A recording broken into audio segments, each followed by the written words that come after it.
یہ بالکل ہو جانے والی بات ہے، نہ سمجھیے گا جو ہسپانیہ میں ہوا تھا اور جو اب بوسنیا میں ہو رہا ہے وہ یہاں نہیں ہو سکتا،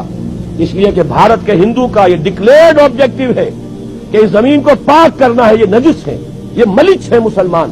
اور ان کو یہاں سے ختم کر کے دم لینا ہے۔ دیو رس کا ابھی ایک سرکولر شائع ہو چکا ہے، تمام ہندو سماجی سیاسی تنظیموں کو اس نے یہ لیٹر بھیجا ہے، سرکولر بھیجا ہے کہ اب وقت آ گیا ہے کہ ہم کمر کس لیں کہ بھارت کی پاک سرزمین کو مسلمانوں کی نجاست سے ہمیں پاک کرنا ہے۔ اور میں آپ کو یقین دلاتا ہوں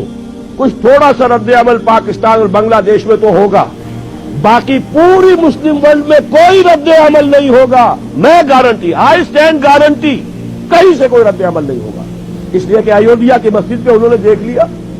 ہم نے بھی جو رد عمل کیا ہے وہ کوئی صحیح رد عمل تو نہیں تھا، ہم نے مندر گرا دیے، کیا حاصل ہوا؟ بدنامی دنیا میں مول لے لی، دینی اعتبار سے بھی غلط اور دنیاوی اعتبار سے بھی غلط، فائدہ کچھ نہیں، نقصان ہی نقصان۔ لیکن یہ کہ بنگلہ دیش میں ہو گیا، پاکستان میں ہو گیا، باقی پوری دنیا میں کسی نے یہ بھی نہیں کہا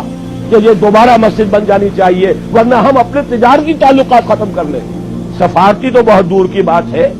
کوئی الٹیمیٹم وار تو بہت دور کی بات ہے، تجارتی تعلقات ختم کرنے کی بھی کسی ایک مسلمان ملک نے دھمکی نہیں دی۔ تو انہوں نے نبض دیکھ لی ہے کہ غیرت نام تھا جس کا گئی تیمور کے گھر سے، اور اگر بھارت میں یہ کچھ ہو گیا تو آپ یہ جان لیجئے بھارت کے جو عزائم ہیں، میں نے یہ چیزیں لکھی ہیں، پچھلی جمعے کو چھپ چکی ہیں،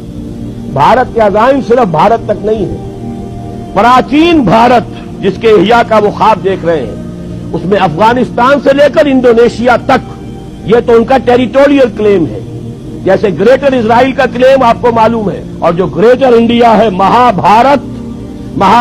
افغانستان سمیت،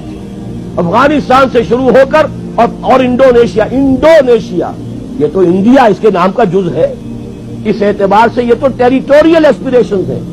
جہاں تک ان کا تجارتی اور معاشی دباؤ ہے، وہ ایران اور عرب کو بھی اپنا حصہ سمجھتے ہیں، زون آف انفلوئنس سمجھتے ہیں، اور یہ زون آف انفلوئنس اب تقسیم ہوگا اسرائیل میں اور بھارت کے درمیان۔ ان کا گٹھ جوڑ جس تیزی سے بڑھ رہا ہے وہ آپ کے علم میں ہے، اور جس طریقے سے اسرائیل کا ابھی بیان آ گیا وزیر اعظم کا اسحاق رابین کا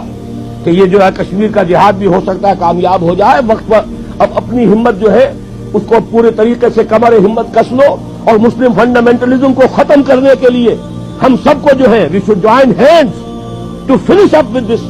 مسلم فنڈامنٹلزم۔ یہ سب کچھ ہو رہا ہے، یہ حالات ہے، تو میں آپ سے عرض کر دینا چاہتا ہوں ان حالات میں کوئی تبدیلی نہیں آ سکتی،